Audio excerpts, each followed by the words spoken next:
என்னதான் நம்ம குழந்தைங்கள பார்த்துக்கிட்டாலும் அவங்களுக்கு ஏதாச்சும் ஒரு சிக்னஸ் வந்துக்கிட்டே இருக்கும் இல்லையா? அது எதுலேருந்து நம்ம நோட் பண்ணியிருக்கோமா?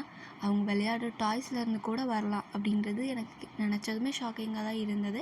அதனால நான் என்ன பண்ண ஸ்டார்ட் பண்ணேன் அப்படின்னா, 2 days ஒன்ஸ் ஆச்சும் நான் ரினியோட டாய்ஸ் எல்லாம் நல்லா சுத்தமான தண்ணியில் 2-3 டைம் நல்லா ஊற வச்சு வாஷ் பண்ணி கொடுப்பேன். இதில் நம்ம இந்த லிக்விடெல்லாம் ஊற்ற தேவையே கிடையாது. நல்ல கைப்பட நல்லா வாஷ் பண்ணி கொடுத்தாலே போதும். குழந்தைங்க தூங்கினதுக்கப்புறம் நல்லா சன்ட்ரை ஃபேன் ட்ரை பண்ணி குழந்தைங்க கையில் கொடுத்துடலாம். இந்த மாதிரி சத்தம் வர பொம்மையெல்லாம் அந்த பின்னாடி அந்த சவுண்டு வரதை கழட்டி குழந்தைங்க கையில் கொடுங்க.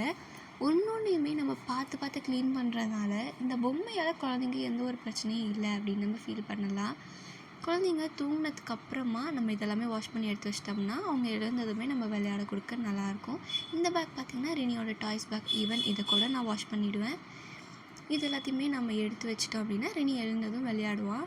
அவனுக்கு பார்த்திங்கன்னா டாய்ஸ்னால் ரொம்ப பிடிக்கும். ஸோ அந்த டாய்ஸில் அவனுக்கு எதுவும் பிரச்சனை வர்றதுக்கு நான் கண்டிப்பாக அலோவ் பண்ண மாட்டேன். நீங்களும் இதை ட்ரை பண்ணி பாருங்கள்.